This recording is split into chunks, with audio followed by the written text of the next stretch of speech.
Hello everyone, welcome to the very first episode of The Reflective Leader. The first PD shapes the year, so you have to be very strategic in your planning. It sets the tone for how we work together, clarifies the year's vision, aligns the few priorities that matter most, and turns goals into concrete practices teachers can use on day one. Hi, I'm Lisa.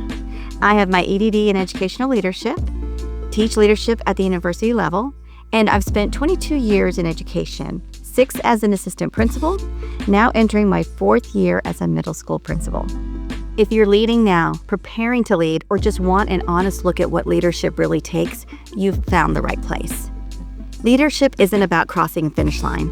It's a daily walk, full of detours, lessons, and growth along the way. It's courage in tough conversations, grace on long nights, and faith in the choices that keep you up. I wanted a place that honored that reality, a space to share, reflect, and grow together. So when I couldn't find it, I chose to create it. This channel is leadership through my experiences, with honest reflections, real experiences, and practical strategies from inside the work. And in today's episode, I will share my pre-summer game plan so my summer learning isn't random.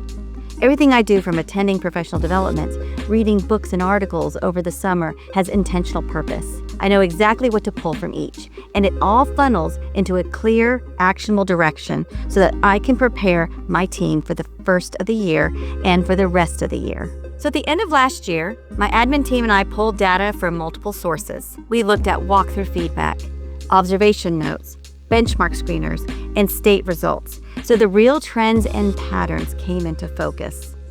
From there, we created 4 goals that were an extension of last year's work. So the focus stayed consistent and familiar. We used the data to decide what we needed to practice together in professional development and what to check for in walkthroughs.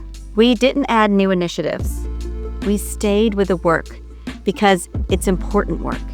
If everything's a priority, then nothing is. So the message was simple: keep what's working, tighten our core moves, and keep refining for clarity, consistency, and impact. So we aimed for balance, a student outcome target, and the specific adult practices that drives it. From there, we used the goals to build out clear action steps, set collaboration expectations, and design the walkthrough questions that would keep us accountable.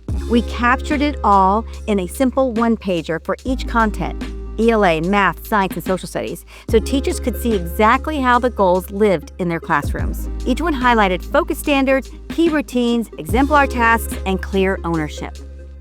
We also created a plan for students with unique learning needs, scaffolds, co-planning routines, and regular progress checks. Professional learning was mapped directly to the goals. Coaching cycles were structured to support the areas of need, and collaboration time was anchored in real student work. The aim was to build a steady rhythm so progress felt consistent and expectations stayed clear.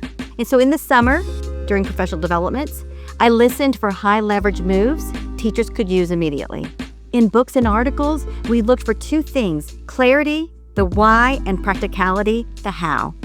Everything was translated into a simple playbook: what we'll do, how we'll do it, what it looks like in classrooms, and how we'll know it's working. So for example, if one of our goals was stronger checks for understanding, the playbook might include 2 quick checks per lesson, 1 student work sample reviewed in collaborations each week, a short reteach protocol based on what the check reveals. Coming up, I'll share what PDs I planned, how to get feedback that grows practice without crushing morale, how to support unique learners with sustainable structures, how to build culture and hold high expectations, and how to pivot mid-year when the data says we should. So you're not alone in this work. Together, we can set a clear direction, support great teaching, and create a school where every student and every adult can grow. Subscribe to join me each week for real reflections and practical leadership strategies. And I'd love to hear from you. What's your top priority heading into this year? Drop it in the comments.